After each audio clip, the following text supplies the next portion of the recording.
Video में बात करने वाले हैं हम लोग लेग स्पिन के बारे में। फोकस करता हूँ उसको थोड़ा। लेग स्पिन के जो वेरिएशन है और जो ग्रिप है उसके बारे में जानेंगे। तो पहले ग्रिप की बात कर लेते हैं।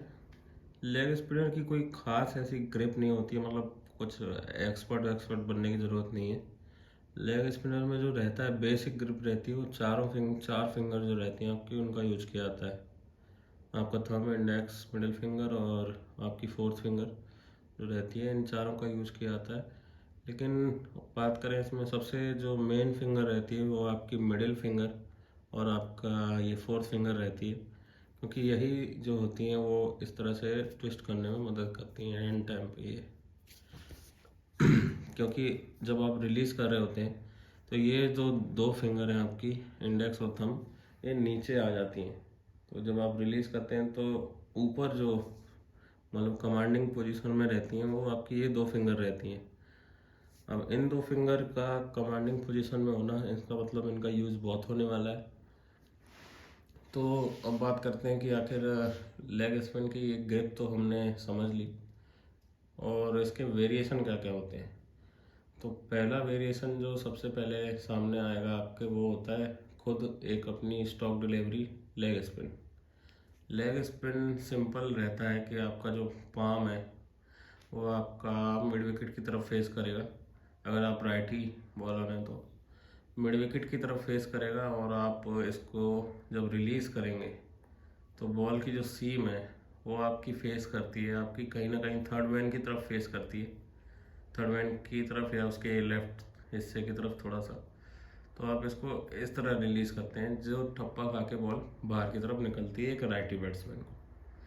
तो ये तो आपकी स्टॉक डिलीवरी रहती है। दूसरी डिलीवरी जो आ जाती है वो भी स्टॉक ही है, लेकिन ज़्यादा यूज़ नहीं करते हैं स्पिनर। वो यूज़ करते हैं गूगली का, जो कि आपकी तीसरी वेरिएशन है। तो बात करते हैं गूगली की, थर्ड वेरिएशन की पहले बात करते हैं। तो गूगली जो है आपकी वो थोड़ी सी डिफ़िकल्ट तो है, लेकिन लेग स्पिनर वो डालना सीख जाते हैं। गूगली को डालने के लिए आपको पूरे हाथ को ट्विस्ट करना पड़ता है और इसको घुमा के जो है पूरा बैक साइड में ले आना पड़ता है।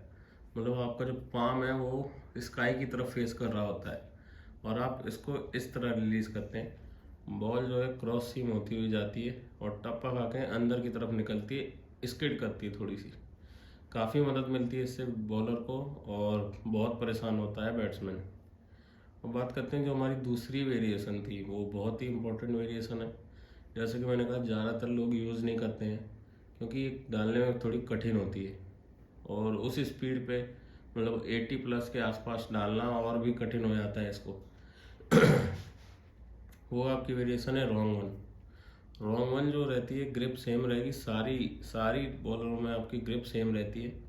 अब आपका जो रॉन्ग वन आ जाता है वो डाला इस तरह से डाला जाता है। इसमें आपकी जो ये एंकल है, मतलब आपकी कलाई का जो ये रिस्ट है, ये आपका थोड़ा सा मुड़ा रहता है। और जब आप रिलीज़ करते हैं तो आपको ध्यान देना पड़ता है कि आप इस तरह से रिलीज़ करें, इस तरह से। ये देखने में ही कठिन लग रहा है आपको, कराने में और भी कठिन होता है। इसको इस तरह से रिलीज़ किया जाता है, एक ऑफ स्पिन की तरह आपकी थोड़ी मतलब जो सीम पोजीशन है थोड़ी सी अंदर की तरफ रहती है और टप्पा खा के अंदर निकलती है। बहुत ही कठिन वेरिएशन है ये, और इसको बोलते हैं रॉन्ग वन। इसी के साथ साथ जो आपके लेग स्पिनर हैं उनके और भी वेरिएशन इसमें शामिल होते हैं। आपका यही जो लेग स्पिन है, इसको अगर आप इस तरह से फेस करते हैं, इस तरह से डालते हैं, तो ये अंडर कट की तरह आपकी स्लाइडर मतलब स्किड होके निकलती है। अंडर कट जैसे ऑफ स्पिनर डालते हैं ना, अंडर कट डालते हैं वो, उसी तरह वो लोग लेग स्पिनर होते हैं। वो अपनी लेग स्पिन कराने की जगह अपने पाम को जो है ज़मीन की तरफ फेस करके और इस तरह से रिलीज़ कर देते हैं। बॉल लेदर पार्ट पर पिच होती है और स्किड करके थोड़ी सी नीचे रह जाती है, वो भी बड़ी परेशान करती है। इसी में आपकी एक और वेरिएशन है टॉप स्पिन। सेम जैसे ऑफ स्पिनर जब रिलीज़ करता है सीधी सीम पे, टप्पा खा के बॉल ज़्यादा बाउंस होती है और सीधी निकलती है, उसी तरह से लेग स्पिनर की भी होती है। और लेग स्पिनर जब इस तरह से डाल रहा है लेग स्पिन करने की जगह, वो सीधे छोड़ता है बॉल को, इस तरह से सीधे छोड़ता है, और वो टप्पा खा के सेम वही ज़्यादा बाउंस और सीधा निकलना होता है, बहुत परेशान करता है बैट्समैन को। लेकिन सेम वही प्रॉब्लम है कि इसको भी डालना बड़ा कठिन होता है। लेकिन आपको जानकारी होनी चाहिए वेरिएशंस के बारे में, ताकि आप ट्राई करके देखें कि आपकी पकड़ किस पे मजबूत हो रही है या मजबूत हो सकती है।